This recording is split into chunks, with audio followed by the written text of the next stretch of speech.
I was on a road trip to meet up with a best friend of mine that I hadn't seen in a couple years. He had just bought a home in Montana, so it was a great excuse to hang out for a while and catch up on life. The drive was 10 hours from where I lived, and due to work schedules, I ended up leaving home at 8 p.m. to drive overnight and arrive sometime around 6 a.m. I was tired from having worked the whole day before leaving, and being alone on the road made it hard to keep my eyes open. I knew it was going to be a struggle, but after a few hours of driving, I was struggling much more than I'd anticipated. By 1 a.m., it was becoming dangerous how sleepy I was getting, so I was going to pull over at the next town and find a parking lot to rest in for a few hours. But as I continued driving, there was nothing but road for miles and miles. I must have fully dozed off, because the next thing I knew, I was halfway in a ditch slamming on my brakes. Thankfully, I had woken up in time to stop from hitting any trees or causing serious damage to my car, but I was way off the side of the road. After taking a moment to collect myself, I got out and assessed the situation. It was very dark outside, with only the headlights from my car providing light, but the situation did not look good. I had veered a few feet off the road into a steep ditch that separated the road from the woods. I stepped onto the road and looked all the way down in both directions, but it was completely dark both ways. No signs of anything nearby. Still trying to keep myself calm, I went back to my car and tried to reverse out of the ditch, but it wouldn't even budge. The angle my car was in, my back tires had no traction at all. I pulled out my phone, and by some miracle, I had 1 bar of service. I called 911, and though the connection was choppy, I got the message across. They said they could have an officer with a winch down to help me in about 2 hours.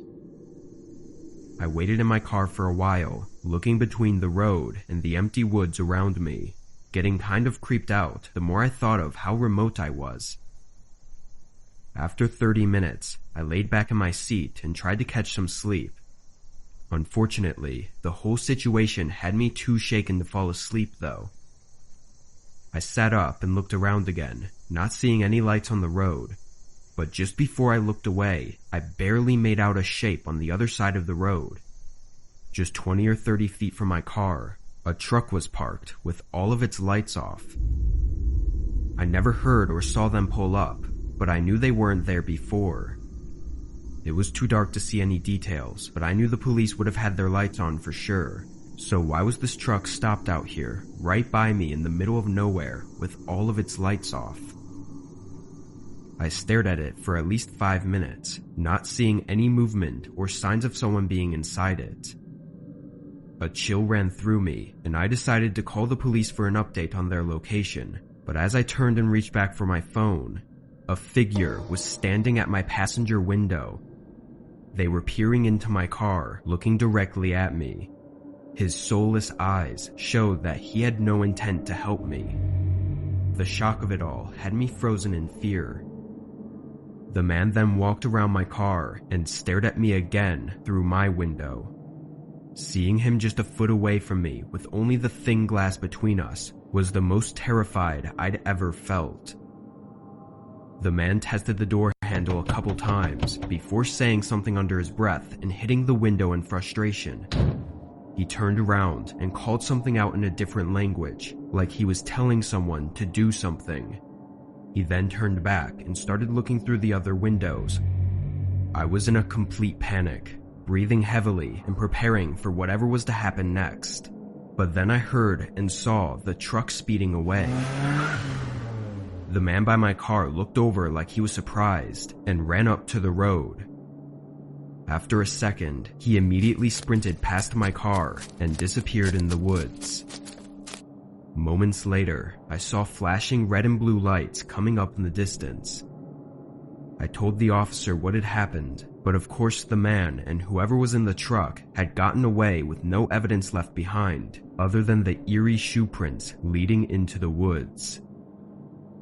All in all, I made it to my friend's house safely afterwards, but there have not been any updates on the men. I think I had barely gotten away just moments before something terrible.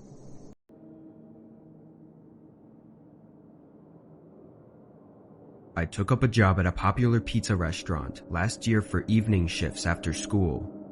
I just wanted some money to pay for my bad eating habits, and this was a familiar place, so I didn't think twice about taking the job. It was a chill place to work, and most of the other workers were students like me. This happened on one of my Friday shifts, and it still has been the only strange occurrence that's happened to me on the job. I had just picked up a couple orders to deliver and got in the car to start heading to the first address. On busy nights, we usually grab multiple orders and deliver them in one drive to save time, so this was nothing unusual. I typed in the first address and started the 10-minute drive. It was just past 10 p.m., so the roads were bare and I was able to relax a bit. It's worth mentioning that I didn't live in a huge city, but rather a smaller and older town, so most of the houses were beat up and old, but it was normal for the area.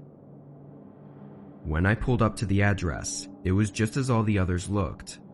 It was a small one-story home with overgrown bushes around it. I got the pizza and walked up to the porch, knocking and waiting for them to answer. I gave it a couple minutes before I called the customer's cell phone they had provided, but it went straight to voicemail. They still had to pay, so I couldn't leave it on the porch for them, and after waiting for nearly 5 minutes, I got back in my car and searched up the next address. Right as I read it though, it was weirdly familiar. It was on the same street, but looking around, this street didn't seem to have any other houses on it.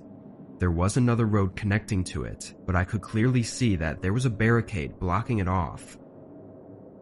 After searching the address on multiple direction apps, I got the same answer, which was that it was down that dead-end road. I drove my car up to the barricade, which was just a couple cones with a wooden beam running between them, and far off in my headlights, I could see another house. I looked again at the barricade, and it wasn't clear whether it was an official roadblock or just a homemade thing they set up to keep solicitors or through traffic away. I pulled out my phone and called the customer, which, even weirder, was the same number as the previous order, but this time, they answered. "Hey, I have a pizza delivery for you, but the address I have is blocked off." The man responded charismatically, apologizing and telling me to just lift the wooden beam off the cones and drive down the road. He went on about annoying people mistaking his driveway for a public road and apologized once more before hanging up. Reluctantly, I lifted up the wooden beam and laid it flat on the ground, then drove up the gravel driveway. Pulling up, I saw one light was on downstairs, and a figure was in the window looking through the curtains. I got out and gave a short wave to them as I walked up. The figure moved away from the window, going toward the front door as I approached the house. When I got to the porch, I waited for them to open the door, knowing they saw me coming up, but after 30 seconds, I gave it a knock. Still, nobody answered. I started to get a little uneasy and felt a weird, uncomfortable sense. I stepped back and called the customer, but this time it went straight to voicemail again. I don't know if it was me being paranoid or some sixth sense I was getting, but I got this urge to go right back to my car and drive away. As I got back to the end of the driveway, I had to floor my brakes. The wooden beam was set back up again on the cones, blocking the road. I quickly got out and knocked it over, jumping back in my car and driving out of there. If things weren't freaky enough, while I pulled out of the road, I saw the flicker of headlights turn on behind me, following for several minutes until I got onto the main road. From what I could see, they never left the neighborhood. When I got back to the restaurant, I told my manager, who called the police for me, which I admittedly wouldn't have done. Still, nothing was found. It did turn out that the 2 homes the pizzas were ordered to were vacant, empty houses that weren't even for sale or anything. To this day, I don't know if it was just some sick joke with no harm intended, or if they were plotting some gruesome attack, but thankfully my instinct saved me from having to find that out.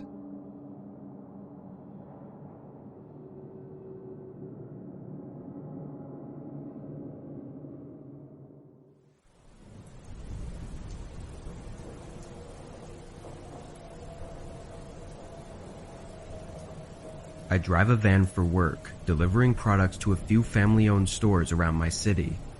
On a night just 4 months ago, I was driving my route between 3 stores to do some after-hour deliveries. It was about 11 p.m. and I had just finished the last delivery for the night. From there, the warehouse I had to drop the van off was 30 minutes away. I drove for maybe 5 minutes until a car pulled up behind me at an intersection. There were no other cars out, just me and them. When the light turned green, I started driving, and it wasn't until a few more minutes down the road that I realized they were still right behind me. I was in a big, slow van, so most people would just go around me, but they didn't. I wasn't worried or anything, but it was odd. As we continued driving, their headlights steadily got brighter and brighter until they were so close that the light was being blocked by the back of my van. They had to be just a foot or two away from my bumper. The lane next to us was open, so they could easily just go around, but instead, they chose to tailgate me, which then started making me nervous. I slowed down to a stop sign and was going to turn just to get away from them, but just as I stopped, the car behind me bumped into my van. The crash wasn't bad, but it was enough to shake the whole van and push me forward a bit, which I knew had to cause some damage. I put my van in park and unbuckled, about to get out to see the damage, but a man was already at my window. He was smiling and motioning to talk to me. I opened the door, and as I stepped out, I saw 2 more guys at the back of my van, both looking at me. The man started to give excuses as we walked over to look at the bumper, but it became obvious that he was very drunk. His words were hard to make out, and he didn't seem very bothered about crashing into me at all. The other guys looked intoxicated too, just from how they were moving, but I didn't know for sure. My van and his car looked a lot worse than I thought. I asked the man for his insurance and went to get mine, but when I got back, I realized none of them had moved. I asked again for his insurance, but all of them just looked at me without saying anything. There was this moment of me looking at them as they stared at me in silence before my heart started racing.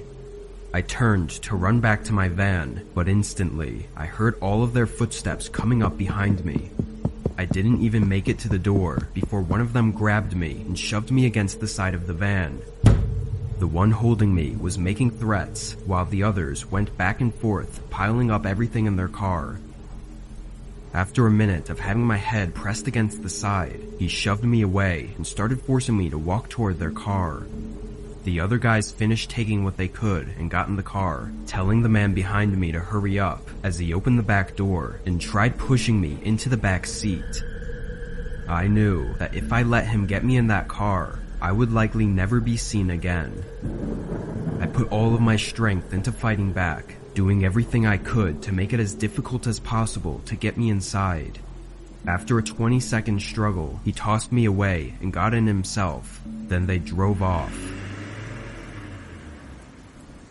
I got up and ran to get my phone from the center console, then called the police. The men who attacked me couldn't be identified and still haven't been, and it was hard to say if it was a one-time drunk attack or something they had done before. What they planned to do by bringing me in the car with them is also a mystery, but I think we all know what would have been the most likely outcome.